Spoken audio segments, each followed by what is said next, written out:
Okay. Alrighty, this is the county SWAC meeting. We don't have a quorum, but we will go ahead and talk about things, even though we won't be able to vote on anything. So we'll do the roll call. All right. David Nightingale. Here. Greg Schoenbachler. Here. Gary Edwards. Amy Harding. Lisa Parsley. Nicholas Dunning. Joan Cathy. Trevor Palmer. Elaine Clam. Here. Kirsten Presley. Here. Richard Moon. Renee Sinclair. Here. Chad Sutter. Aaron Robertson. Our non-voting Christina Colberg. Here. And that is it for the roll call. Okay, great. Thank you. Chair, And this is Jennifer Walker. I just want to make note that there continues to be a conflict with Commissioner Edwards' schedule and this meeting. So he has, the board has changed a little bit how they're having their work sessions. And so he's made administration aware of that. And I think they're working on that, but that's going to continue to be a challenge in the interim. thank you, Thank you. Jennifer. Okay, any guests with us today? Didn't see any. Okay, great. We don't have to do that then. All righty, and is Matt Samuelson, did he make it yet? Dave, may I just interject briefly? Is that okay? Sure, go ahead. Typically, we also do an introduction for staff and guests, just to make sure that is read into the minutes. So Sure, let's do that. And then we have Commissioner Edwards is now with us too, so that's great. Yeah, go ahead. So we did guests, but staff, yes, please. Go ahead and introduce yourselves.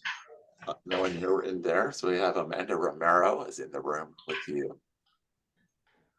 Laura Glover. Hello. We have also from solid waste group. We have online, or from the Public Works, I should say. We have Rob Pudner. Morning. And Jessica Kelly. Good morning. Let's see, and then from other departments, we have Kimberly Graham from Public Health and Social Services. I think that's it for county folks, and then as guests, we have Wendy Mifflin. Hi, all. And Ron Jones from Olympia. Hello, good morning. Let's see. Oh, just a quick step back. We also have from Public Works, Xavier Soto. Hello. And then additionally, external, we have Steve Gilmore. Good morning. And Travis Dutton, who will be presenting from WASAC. And I think, I see Jennifer Johnson. Good morning. I believe that is everybody. If I missed somebody, please speak up. So Ron and Wendy, you want to say who they're with for the record as well? They're not staff. Right. Ron is with the City of Olympia and Wendy is with HDR. Thank you. And then also this is Jennifer Walker present as well, Director of Who are Public you Works. with, Jennifer? You're Public Works. Great. Thank you all. Okay, are we done, Jeff, with that? I believe so. Okay, great. Thanks a bunch for that. All righty. So we can't approve any agendas or minutes from prior meetings. We don't have a quorum quite yet. Any public comments from anybody at this point?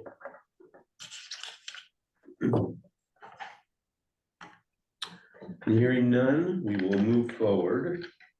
Old business, I see nothing listed. So unless there's something, let's go on to new business then.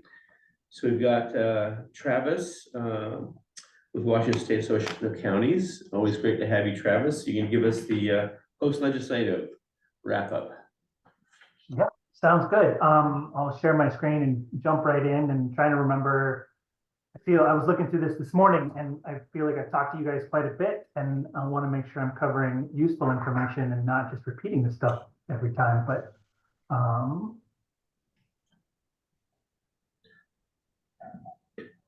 right, are you seeing the presentation? Yes. All right, the obligatory question. So first off, I just want to apologize for, I think I ghosted you last SWAC meeting, was scheduled to attend. So I apologize. I only perform in front of quorums, and so I felt like there weren't enough people last time, so I bailed.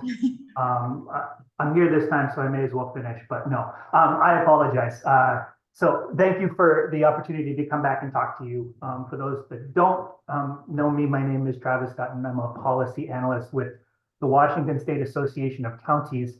And in one of my primary roles, I support and advocate for the solid waste, the Washington Association of County Solid Waste Managers, or WACSWM, of which Jeff and Amanda are active participants, and as well as members from most of the other 39 counties.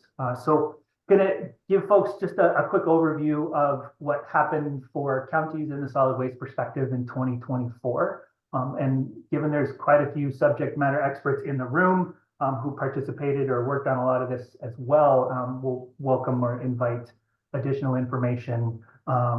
Not corrections in front of people, but just additional information. So if you want to correct me, do that offline politely, but no corrections or additional information is welcome. So I'm gonna I think you all have seen these, and they were sent out. I think Laura sent them out in an email, but these were our two legislative priorities going into this most recent session. These are too small for you all to read right now, but just wanted to give you a sense of what we build and what we work on and some of the tools that we use.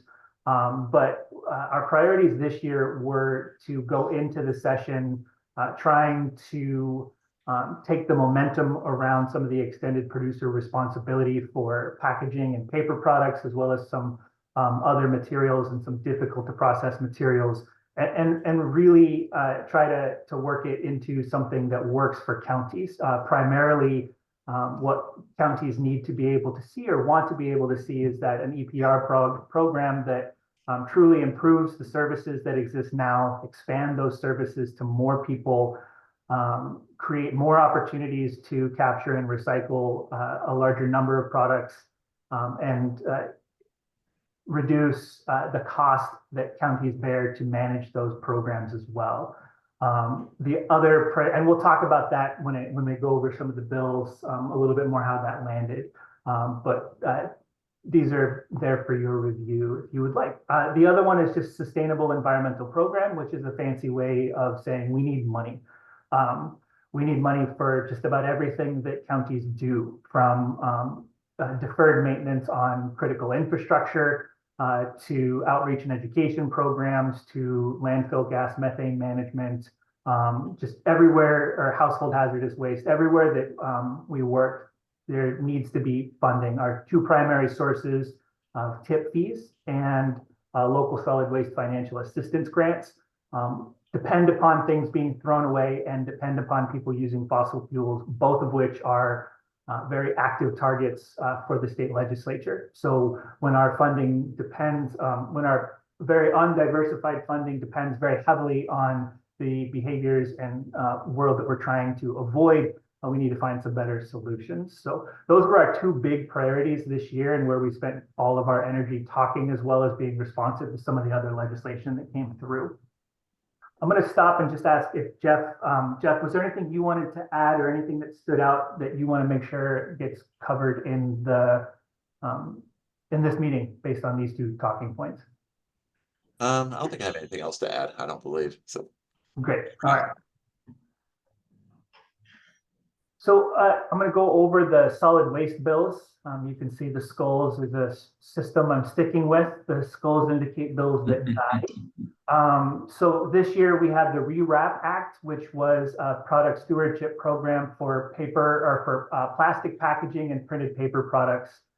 Ultimately, this is a bill that I think has run either 4 or 5 years consecutively and continues to evolve.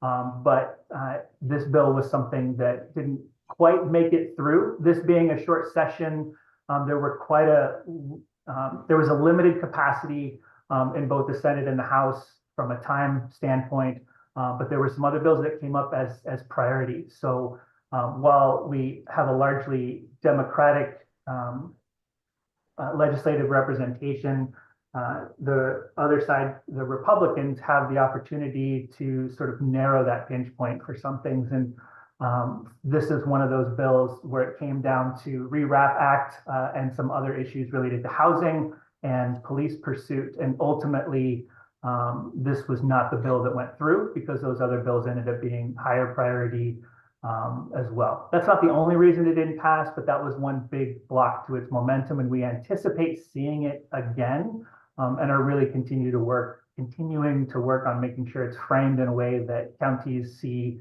cost savings, and we achieve all the benefits that we want to see out of an EPR program. The previous year's bill, I guess I should say in 2023, the EPR bill ran with a proposed bottle deposit program combined. This year it was separated out, although the intent was to continue to run them together.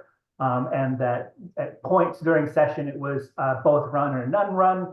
And then at some point, the bottle deposit program also being a sacrificable limb that could go away for later years if it meant that some elements of EPR passed. Ultimately, the bottle bill did not pass, did not make it through both houses. The third bill, improving recycling, this was a sort of an alternative bill. I had called it REWRAP Act Light, where really it took valuable elements out of the RAP Act, but didn't commit to extended producer responsibility. It would have looked at recycled content requirements. It would have required registration for producers to track what is being sold into the state. And it would have incorporated a feasibility study that was part of the REWRAP Act, but really more, let's make sure we've got a really long runway and the runway is in the right spot, rather than let's commit to everything altogether. So sort of a study bill with some progress towards other elements to improve recycling markets. That bill did not pass either. And with all three of these, unless other folks in the room that are more experienced and smarter than me, which might be most of you, expect to see all three of those come back again in 2025. I'm going to stop there. The rest of these will be pretty quick, but these are big, big bills that people have spent a lot of time both explaining, understanding, evaluating, assessing. And I know there's a lot of folks in this room that were very engaged or very interested. So I'm just going to stop for questions, or if anybody wants to throw out any additional information that they know for the good of the group. So I'm just going to pause for a second for questions and comments.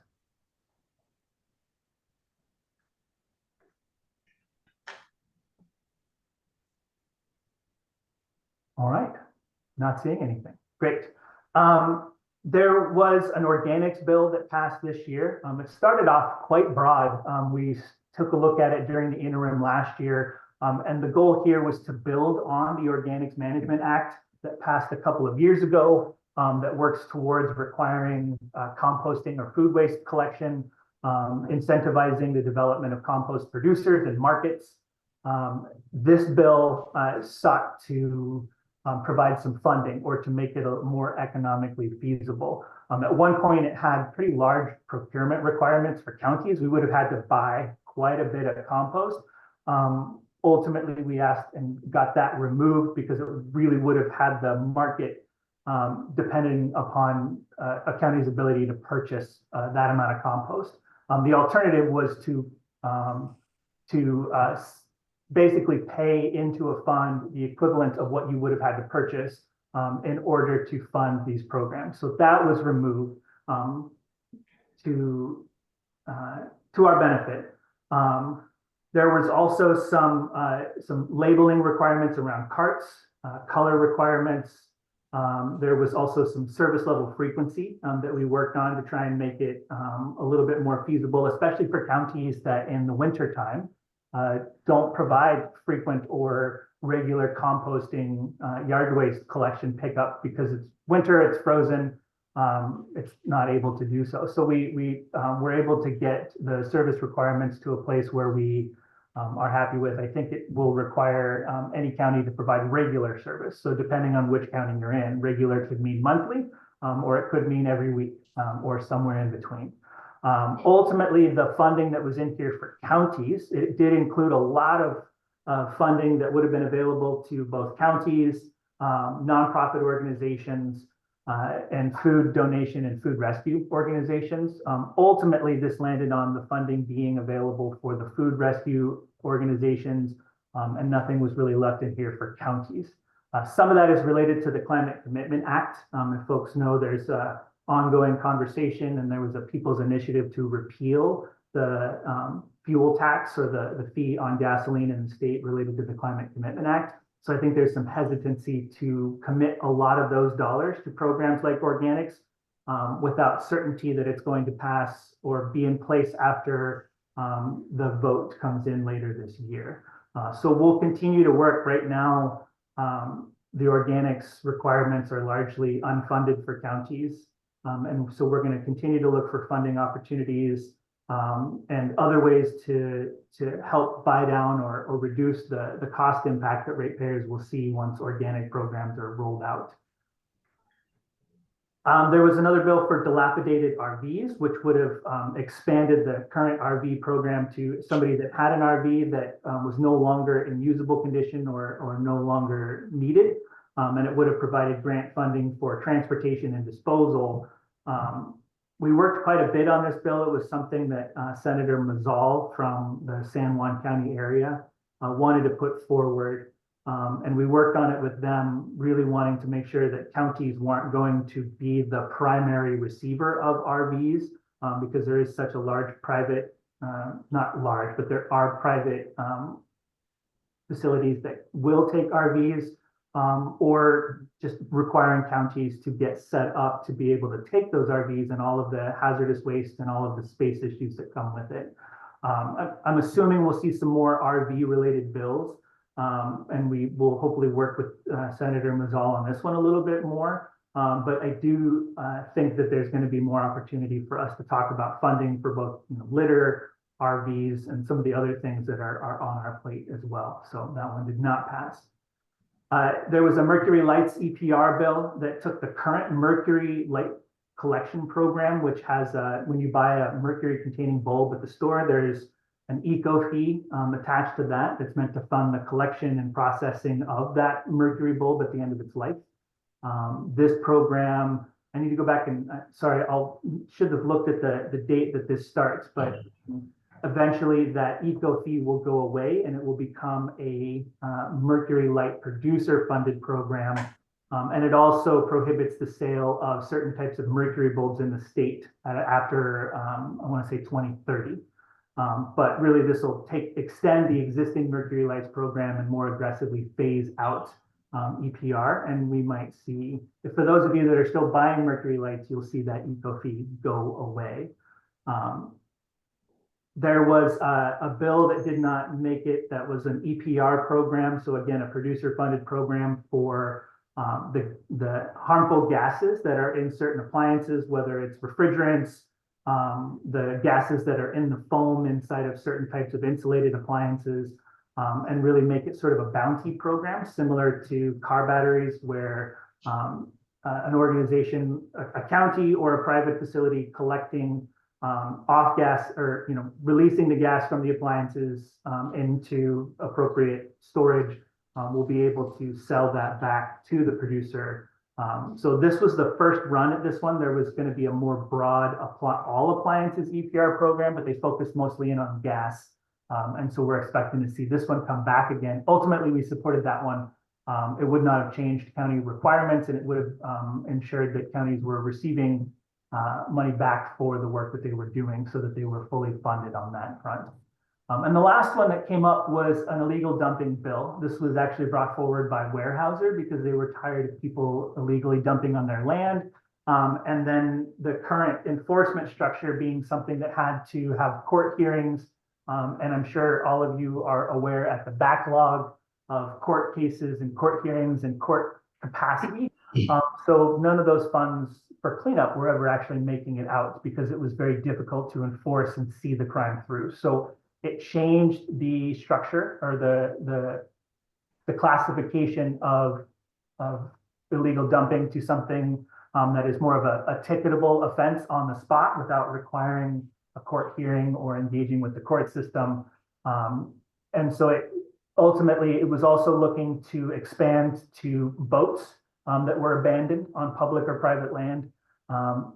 And this was something that I think initially supported. I think we would have liked to have seen some opportunity for funding or support for expanding programs that would have prevented illegal dumping, both hours of operation, household hazardous waste, construction and demolition programs, bulky waste pickup, those kinds of things.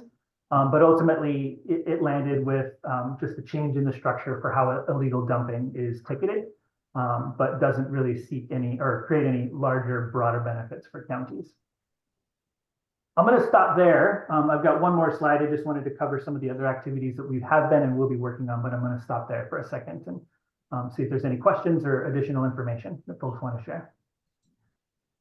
Travis, I'm not clear on the Mercury lights, so the fee is going away, but I know the sales of them are dropping at the same time and they're going to be phased out. So how is the recovery and management of these Mercury lights going to happen going forward? Is it changing the EPR responsibilities for the manufacturers, or how does that work?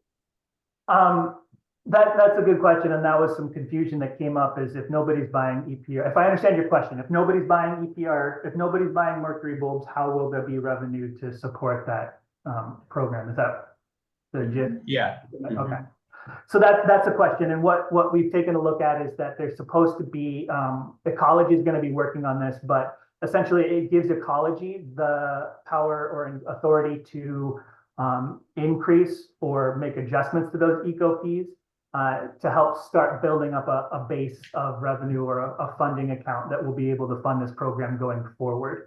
I know that there's quite a bit of money sitting in the accounts right now, but I believe it's managed by the EPR program that runs it. So Ecology is going to be taking a look and making sure that we build up some revenue from those sales now, so that once the EPR program, the more modernized or restructured EPR program kicks in, there will be adequate funding. But I'm going to assume that there's going to be a gap that's going to need to be made up at some point down the road by counties, by ratepayers somewhere. So we're going to keep working on that. But that's a good question, and that was a very confusing conversation during session as well. So. Okay, thanks. Is it as far as LEDs, then that's not an issue? Wasn't brought up part of this bill then? It was not, no. At one point last year, it was looking to establish an EPR program for all lights. But they decided to focus in on during the short session, given the response from producers and manufacturers. I'm guessing there's going to be more stakeholdering to expand this to other lights, but they ended up focusing during the short session just on getting this Mercury program extended. It was slated to end in 2025, which would have left no program for Mercury lights. So this at least addressed an immediate issue. Thank you. Any other questions? All right. Last slide, just some of the other things that we did. We had quite a few folks come meet us in Olympia for the day during session to go split up and talk to legislators, relay our priorities, relay our asks, and help them understand what might be behind those or some of the reasons for those asks. I can't remember how many folks. I think we had 7 or 8 folks join us up in Olympia, and we were able to divide and conquer with some other folks in the WASAC office to be able to talk to, I think, 17 different legislators in a day. So it's a pretty hectic day. It's a really high energy day. I'm pretty much wiped by the end of it. It's just a lot of being on and remembering what you said to whom after the 16th time. But it was a really great way for, we try to match up the folks that join us with, their representatives or their senators so that they can hear from their constituents what's going on. But something we'll likely do again during the next legislative session as well. So we have a meeting coming up in Ellensburg in June. It's our 2-day Waxwim annual meeting.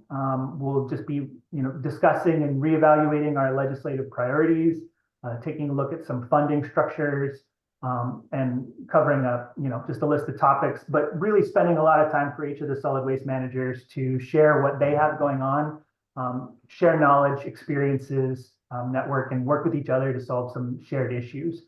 And there's also going to be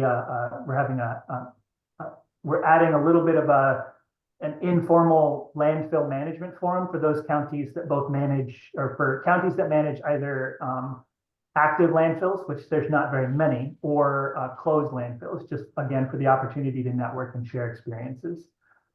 We also will meet in November at our broader WASAC conference, which will be in Vancouver this year. And we'll finalize our agenda and start building out strategies for how we're going to work on the 2025 session. We're continuing to work with our legislators and partners. We have county representatives on a rulemaking process for the battery extended producer responsibility workshop or bill that passed. So working on rulemaking for that.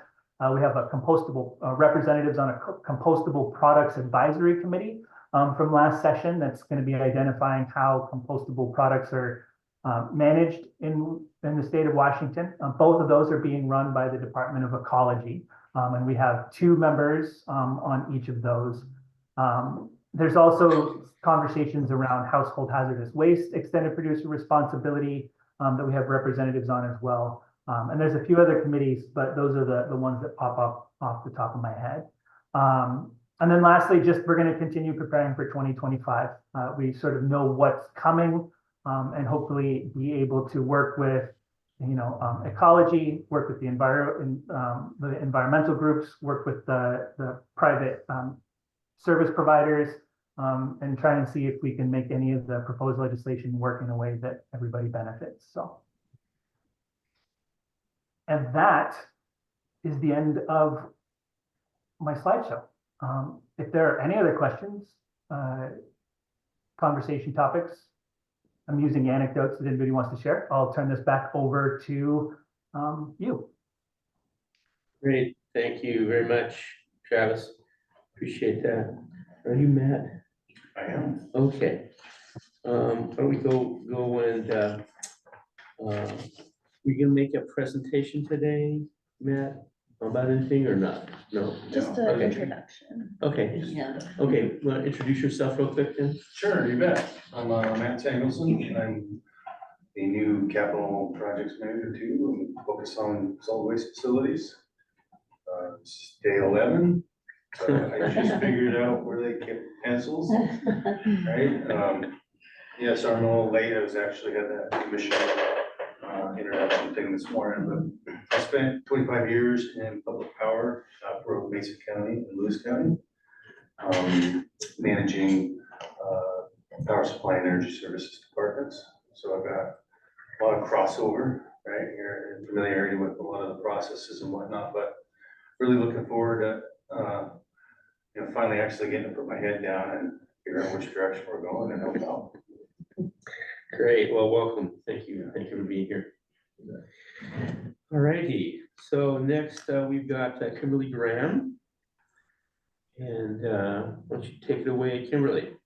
Sounds good. Let's see.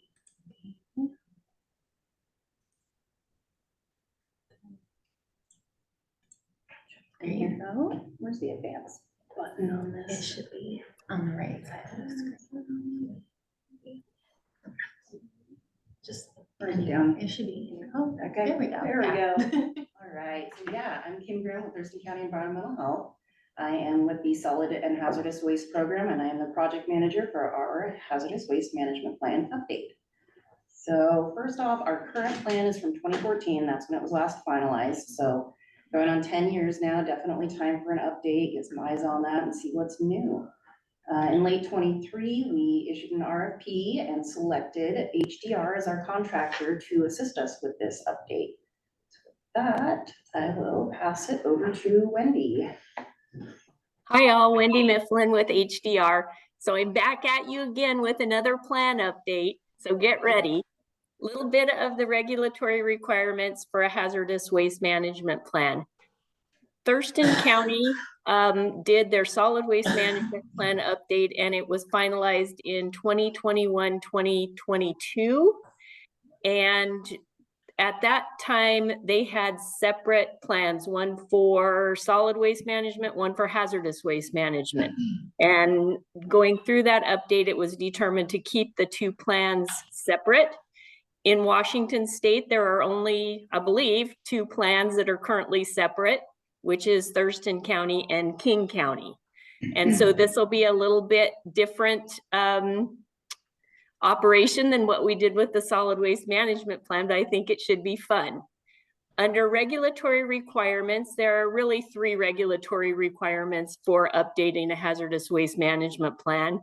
The first one is in the RCW 70A300, which directs local governments to prepare local hazardous waste management plans and have required plan contents in them. And then RCW 700560 sets the powers and duties of the local boards of health, which gives them the power to enact local rules in public health and also establish fees for services. In Thurston County, there is also a county code under Title 8 Health and Sanitation that, of course, appoints a solid waste advisory committee to help advise the Board of County Commissioners on solid waste planning and assist in the development of programs and policies, which is what this update to the hazardous waste management plan will come at this SWAC as. Next slide, please. So with that, we have a schedule for updating the plan. And so right now we're in May of 2024. We're creating the hazardous waste management plan mission and vision, which Kimberly will present to you after I get done with my slides. And then we'll do some stakeholder engagement and develop the preliminary draft plan from May to September. We're expecting that in October, we will bring a full draft plan to the SWAC for review and comment, and then move forward into the public comment period and ecology review at that point. We're hoping to get comments back from ecology by December of 2024 and be able to respond to those comments, and then move into the resubmittal to ecology and then the city and county adoption process. So with that, we have our work cut out for us as we move forward with this plan update. Is there any questions about the process from the SWAC members? Yes. Yes. So Wendy, I apologize. I just need to clarify. Did you say this plan does or does not roll up into the larger solid waste management plan? In Thurston County, it does not. So it will be it'll be a standalone plan. Yeah, that's what I thought you said. Yeah, and there's only two of them in the state, Thurston and King County. I'm trying to understand the logic behind that, and if it's something we might want to look at, maybe changing. We talked about it a little bit when we started the solid waste management plan update and decided to leave them because of where everything was with the solid waste group at the time and with the SWAC at the time. We decided to leave them separate. We could put together this plan and you could look at, including it as an amendment to the plan. And then the next time you did the plan update, you would do both of them at the same time. You could consider that, but at this point we have two separate plans, and so we'll be following under the ecology guidelines for updating the local hazardous waste management plan. But it's something we can certainly talk about. Thank you for that.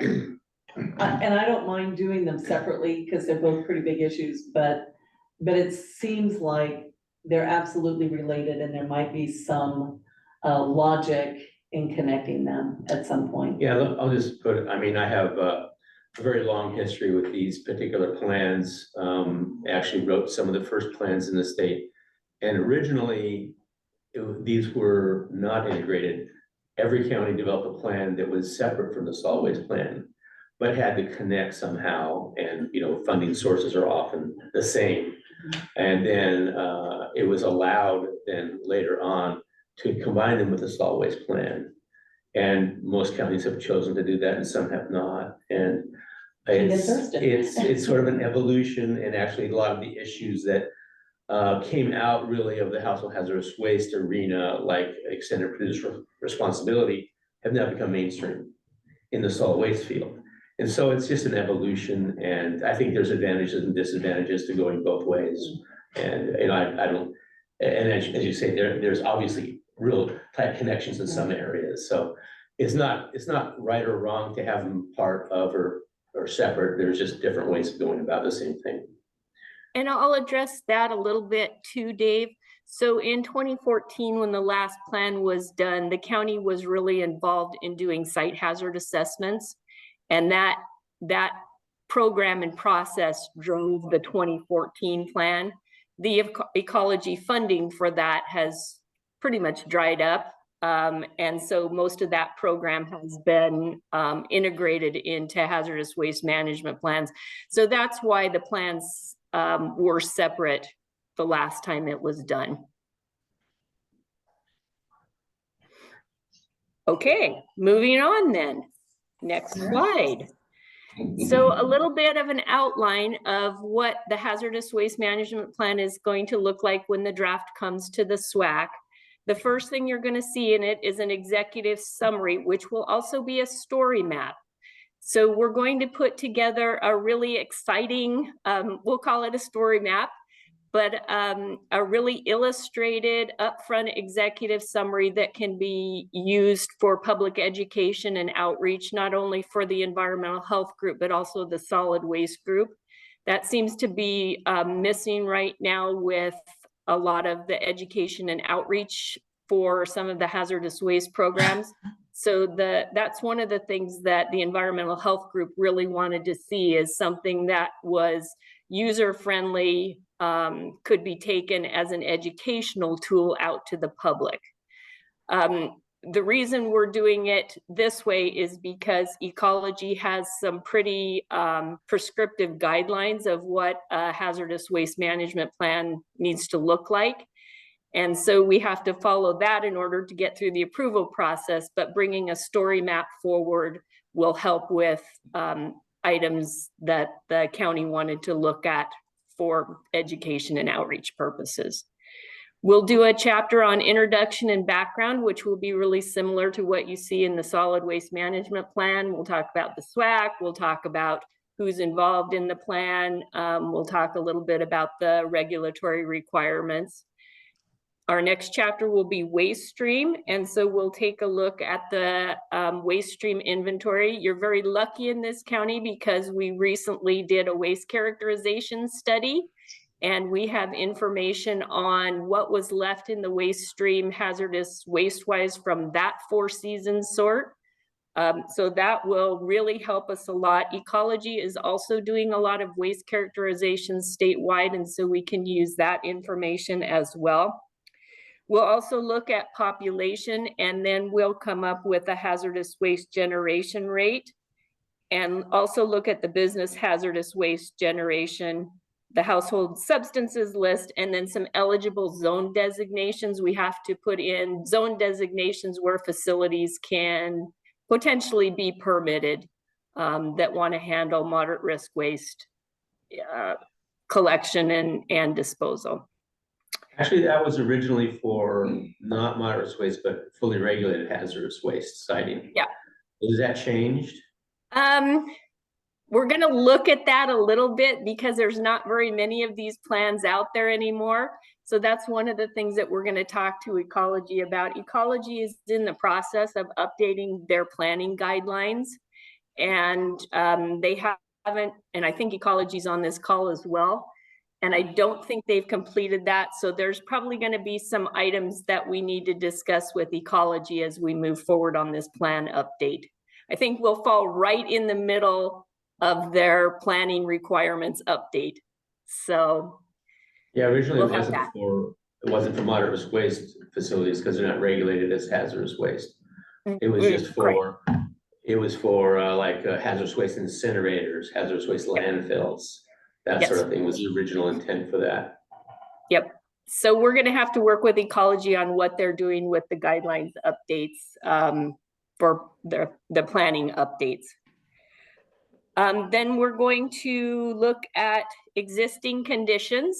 And of course, we're going to look at the Hazo House, review existing services for household hazardous waste and small quantity generator waste. We'll look at some education and outreach that's going on, SQG technical assistance, used oil. We'll look at the dangerous waste generators and who's out there that's generating dangerous waste, some remedial action sites, any hazardous waste transporters and facilities that could be located in the county. We'll also look at some compliance and enforcement issues and who will be handling those, and then the business pollution prevention and the public education and outreach. So we'll have a lot of things to look at in existing conditions. We'll also look at administration, financing, and enforcement, really similar to what you saw in the solid waste management plan. So we'll go through how everything's funded, who administers what, because the health department and the public works department split some of the responsibilities for HHW and SQG and hazardous waste implementation. So we'll take a look at that. And then we'll put together an implementation plan, which is a 5 and 20-year plan with some costs for implementing, with a 1-year detailed work plan that everybody can look at. And then the last thing will be appendices. So any other questions on what you're going to see in the document? Okay, next slide. I'm back to Kimberly. All right, so to close this out, we'll look at our hazardous waste management plan mission and vision. And to summarize, our goal is to protect human health and the environment that we live in. And this plan supports that by providing the community, both individuals and businesses, with education and resources to help them make the best choices possible with respect to handling and management of hazardous waste. One more. Now you can ask questions. That's quick.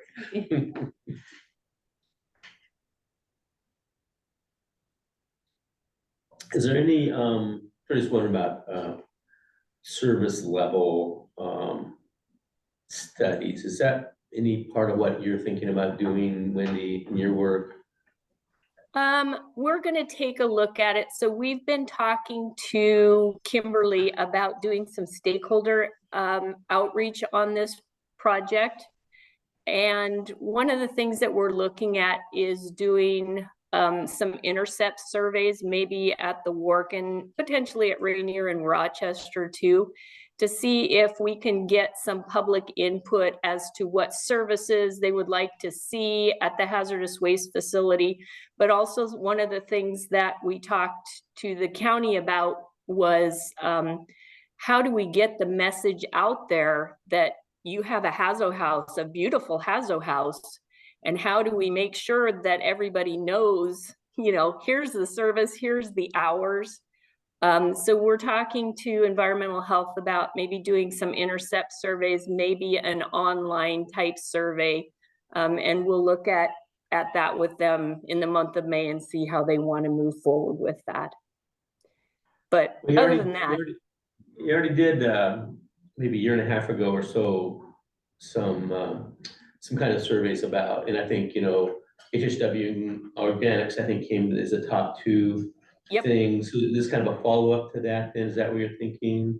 Yeah, when we did that, so that was for the South County Transfer Station project. Right. And so we have some good information from the intercept surveys that we did there. And you're right, organics and household hazardous waste were number 1 and number 2 from that survey. And so I think we did not survey up at the WARC. And so we talked to environmental health about, okay, maybe we need to take a look up here in the, Olympia Lacey area and see what customers are thinking there as well.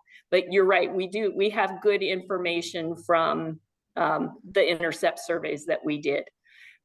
And also as part of that intercept engagement study, we also talked to the neighboring county, Lewis County, who runs a Hazo house as well.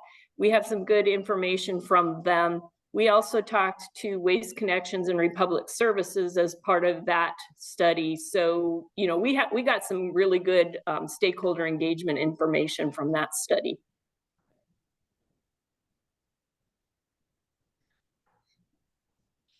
One quick question. I'm really excited to dig into another management plan. And I'm wondering if anybody remembers when our solid waste management plan is up again for review. So those are 5-year plans. Jeff, you need to help me. Is it a 2021 or 2022? I can't remember. It was approved, I think, in the fall, like late summer, fall of 21. So Okay. So I think 26. so 27 then. You Okay. probably want to start the update process. Thank you. So Anything you have else, a few Brandon? years. Yeah, it's very exciting. Anything else, from anybody? Okay, thank you, Wendy and Kimberly. Thank Appreciate you. your help on these things. Jeff Bickford, are you there? I am here. And Laura, I think you have some slides for me. I do. Let's see. Should be this one.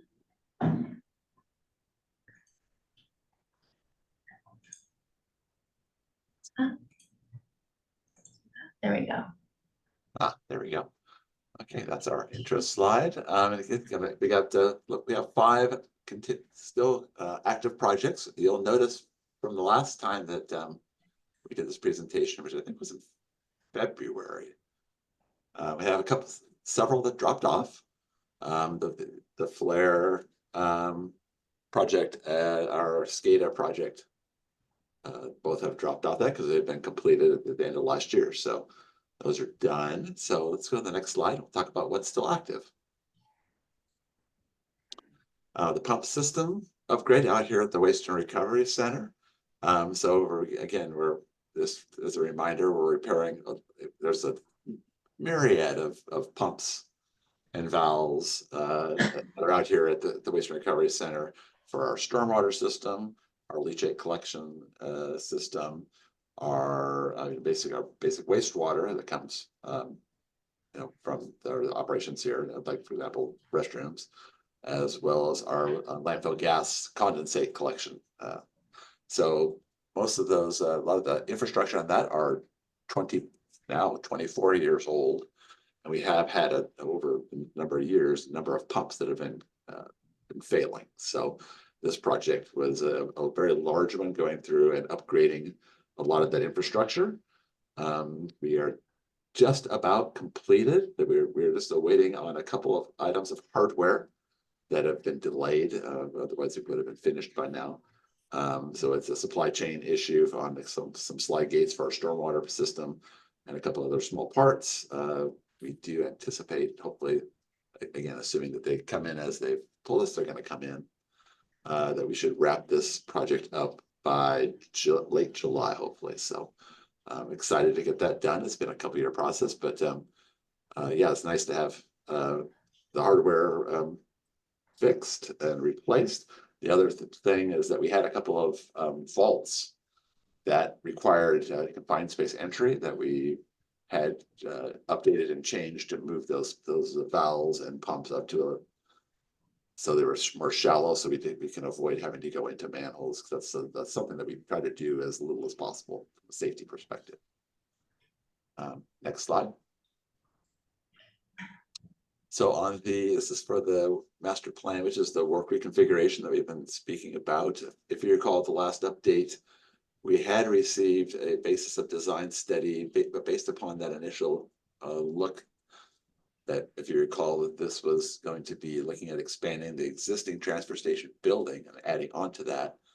And but based on that basis of design, the cost was going to be prohibitive to do it that way. So we're rethinking and looking at some other possible options that would involve not actually building onto that or adding onto the existing transfer station building, but looking at constructing a smaller, separate, standalone mini transfer station building that would accommodate just the self-haul public, and then the existing transfer station building would manage and still continue to handle the curbside type vehicles and the drop box vehicles, the commercial vehicles. So HDR is currently in the process of preparing a revised basis of design, looking at some again different options to get that cost down, maybe a more cost-effective option. So we anticipate that in late June, early July, that we'll have a draft of that, and that will be something that we'll be coming to the SWAC with to get some feedback on that as well, so that you'll be seeing that at a future SWAC meeting. Next slide.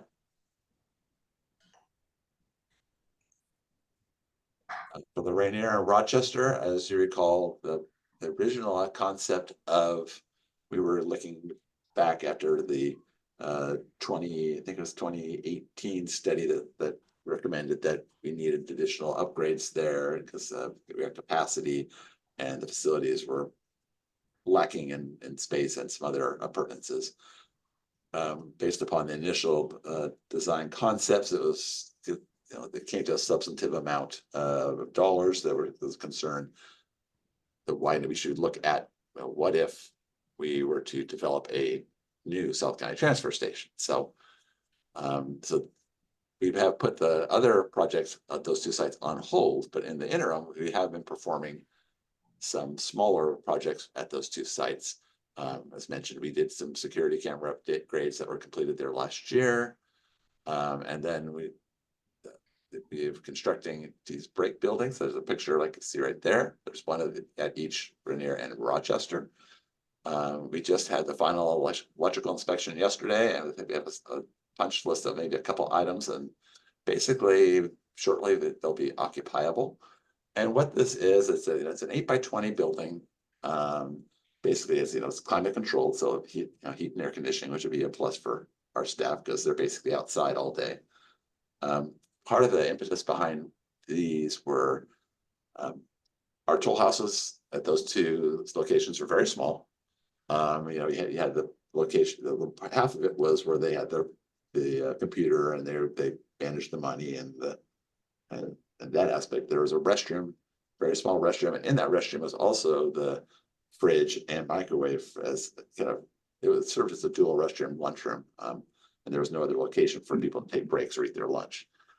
So this concept was to develop these to provide an opportunity, basically a place where they can take a break, eat lunch that's out of the weather, and it's in a separate location. Additionally, Republic Services has 2 employees on site, one working with the transfer at the wall of the transfer station of those, as well as one that monitors it and assists in the recycling area. This gives them also a location out of the weather, because in the past they've had to eat their lunch like in their vehicles if it was raining or cold. So basically it's to provide a cleaner, nicer space for our staff. So big improvement, and those are just about done. Next slide. The potential South County transfer station, as you know, we've been in front of this group before with the siting study most recently back in October of last year. We briefed the Board of County Commissioners just about a week or so ago on that, and we are looking basically at the next steps. We're looking to make some sort of a determination on what will be the best site out of those chosen options, because it was reduced down to 3 potential sites in that siting study. So we'll be hearing more about this in the near future, and also will be coming back to the SWAC. And next slide, please. I believe this is the last one. Yeah, so the compactor replacement for the primary compactor here at the Waste and Recovery Center. As you know, it has at times gone down, and when the compactor goes down, it gets messy here. And while we can still top load to get waste out, it goes out at a much slower pace, so we tend to lose a little ground, and it takes a little, the waste can start to stack up.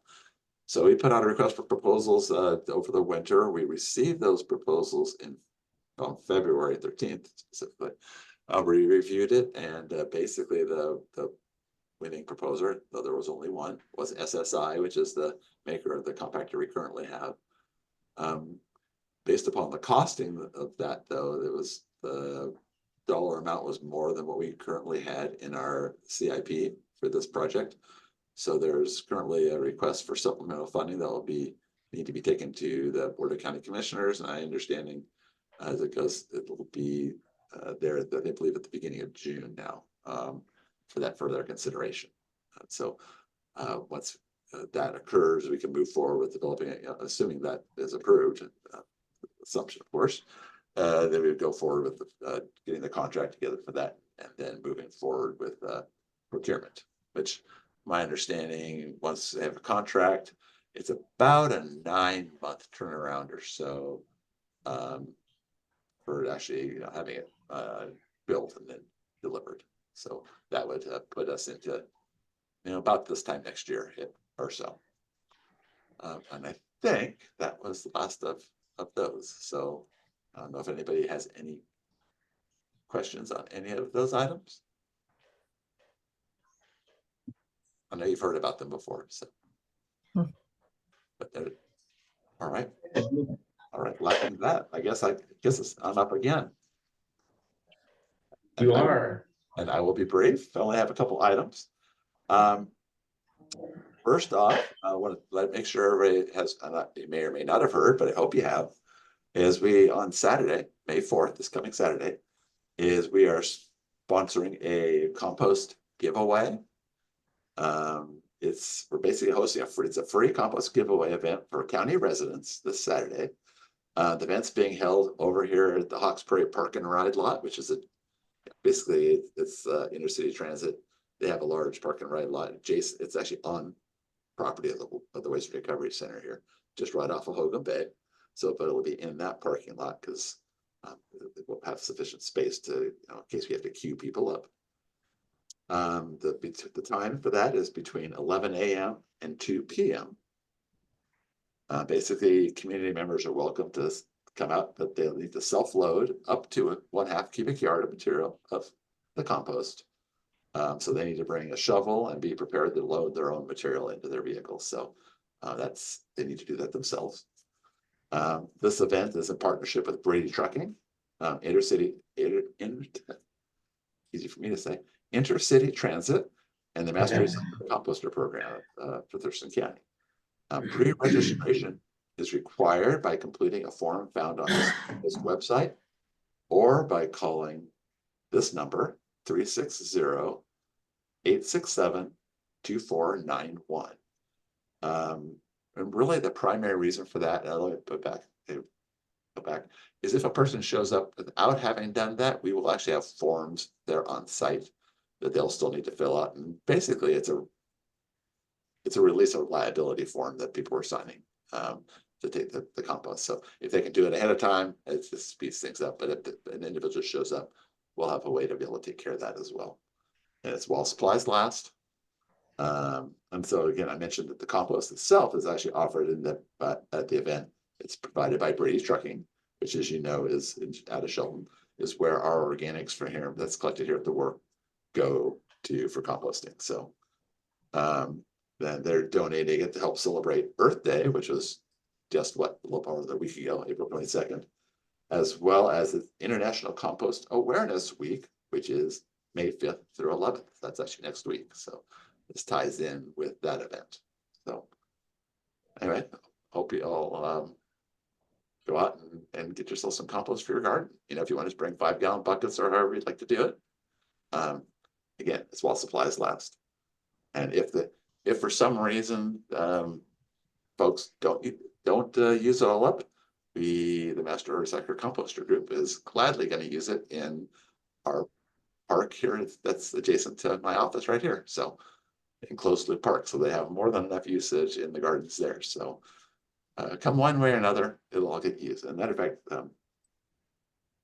Brady is donating 20 cubic yards. That's what they're bringing out for us to give away. So that's that. And any questions related to that? No. Has that been done in the past? And if so, how did it go? Excuse me? Has the compost giveaway been done in the past? And if so, how has it gone before? Oh, actually, we have not. This will be a first for us. So this is kind of a test case to see how that goes. So this will be a learning experience for us as well. Hey, Jeff, Ron had a question in the chat. Let's see. Oh, this is back to the compactor. Okay, thank you for putting that out, Steve. It says, how long is the compactor installation expected to take once delivered? They're expecting between 10 to 12 days or so. Yeah, we will be, you know, our goal will be, obviously it's asking about delays. Our goal will be to want to have plenty of containers available to schedule it during a slower time of year as much as possible. Obviously, we're not considering having this happen in the summer months because that would be not good. So yeah, we will be, and again, planning well ahead with our contractors to reduce that. We have other ways to move people through, such as tipping on top of the wall, which is you've seen is much speedier than waiting for room in the pit. So hopefully that helps. I have just 2 other items. So first one is we do have a member. So that's Richard Moon's his position will expire on July 13th. We have sent him as, you know, as we know, you know, when they come when positions like that come up, we of course encourage members to reapply if they're still interested, but we still will open that up for potential applicants. So his term expires July 13th, but we will be opening it up as well. I'm hoping he reapplies, but we're opening that position up as well for new applicants who can be from any district except District 3. If you recall, we changed our bylaws. Basically, our public members need to be not from the same district, and Renee is from District 3, so we would need to be from any of the other 4 districts that are out there now. So you might be seeing an advertisement for that coming up, just so you're aware. And last, Jeff, can I say something? Also unincorporated resident. okay, yeah, good point. Very good point. Thank you. Yes, that's yeah, it has to not be from cities. And last one is this: a question on that was brought up to my attention. Just want to make sure it's July 3rd meeting, so this is 2 months ahead. It's the day before a holiday. A lot of people may travel, and I just wanted to get a feeling, and then we can could continue this to next week. But I kind of want to plant this idea in your head, just to be thinking about, is whether we feel like we'll be able to get a quorum that day, given it being the day before a holiday, whether people are traveling, etc. So I don't necessarily need an answer today, but we could talk about this again next month. But I just kind of wanted to plant that idea in your head, just give it some thought, just to, you know, so to maybe look at your calendars ahead. So when we meet in June, we had that discussion. Just so again, so if we're going to meet, let's make sure we can have a quorum. So, and we fell 1 short again today, unfortunately. And that's it for me, unless anybody has any other questions. Jeff, on your compost, is it ready to use in a garden at this point, or what are we telling folks? It's mix it in with something else, put it in a bucket, grow your tomatoes. What do you do? What kind of usage is correct for that product right now? So the material that they'll be bringing back will be finished compost. So it's been through the full process. It's had an opportunity to, they actually let it cure, what they call cure and age a little bit. So basically it's like any other commercial compost, because it says commercial compost, you can put it directly in your garden. I mean, usually you don't grow things in just straight compost. Usually you would blend it with some other soil, just, you know, not be 100%. But yeah, you could grow your vegetables in it. Most all commercial composters, basically, they do testing on their product for, you know, a number of different things. Just, you know, make sure that there's the quality is to the extent to meet certain quality standards. So the material, this is like, yeah. So you could basically use it, you know, if you want to blend it with some soil to put it in for potted plants or put it in your vegetable garden. Absolutely. I mean, it's usable for pretty much anything. It's not like the mulch we used to have. We used to have that mulch. We had a free mulch program. That wasn't composted at all. And actually that wasn't necessarily, you wouldn't have wanted to, and it wasn't tested to have you use that in certain applications. But this material, like, it's basically the stuff that they sell. So it's good quality. Do these biosolids in preparing that at all in that? I believe not. No. No biosolids. That's my understanding. Okay. Really good. Thank you, Jeff. Any other questions for Jeff before we go on? Okay.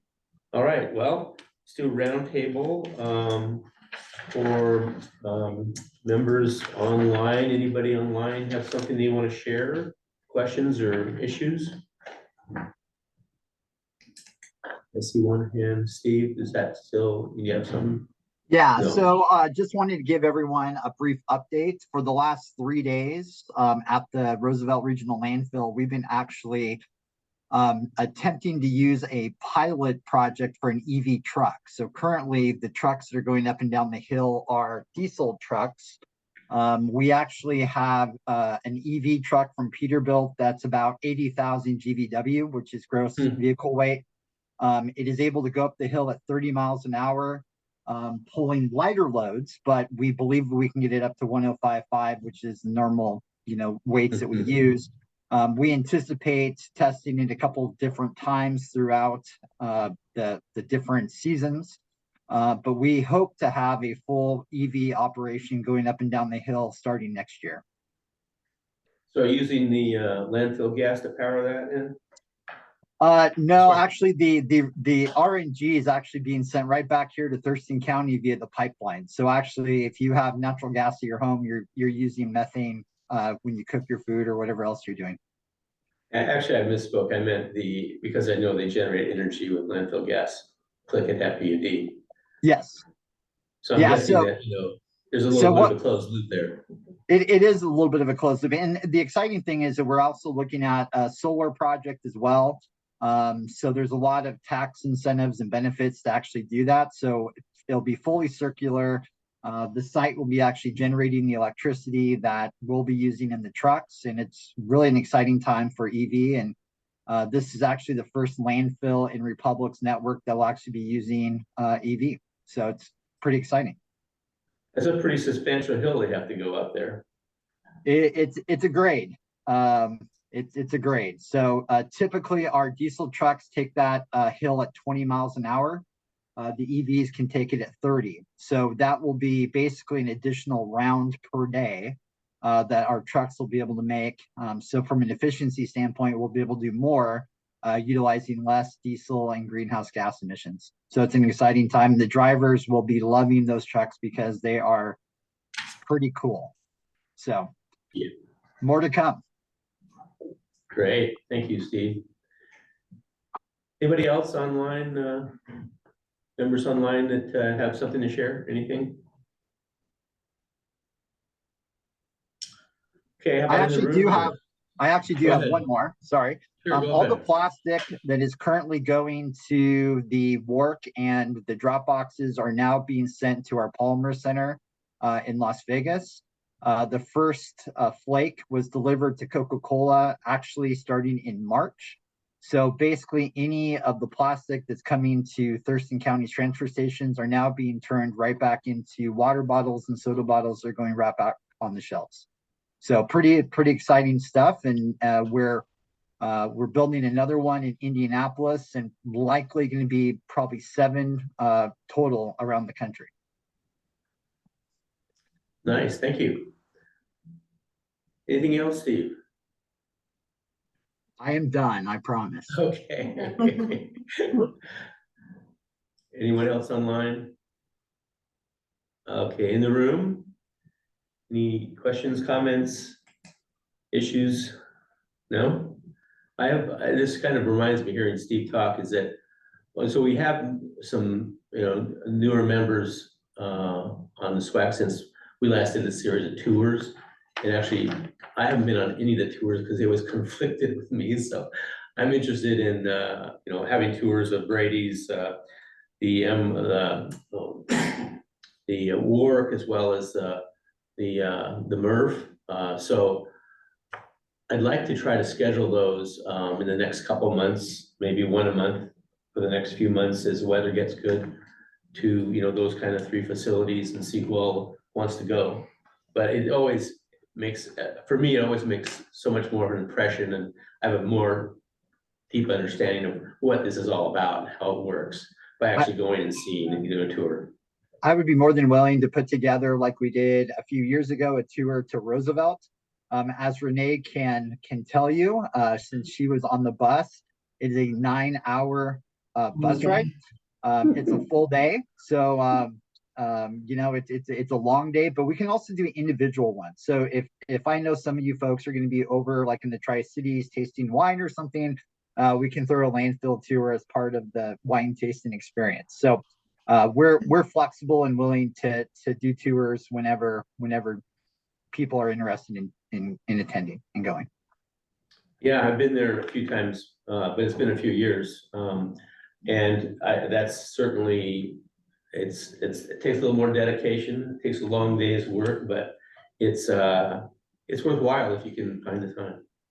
So let's put that and discuss that next time as well. And so people think about whether you can take a long day off and do a trip over to the Central Washington area. All right. Anything else from anybody before we wrap up here? Announcements of any sort? Okay, sounds good. Our next meeting is the first Wednesday in June, whenever that is. What's the date on that? It should Is it be. the 6th? June 5th. The June 5th? Okay. All right, so we'll try to see everybody then and have a good month off. Behave yourselves. We're you. adjourned. Hey, Matt, I'd like to chat with you if I could.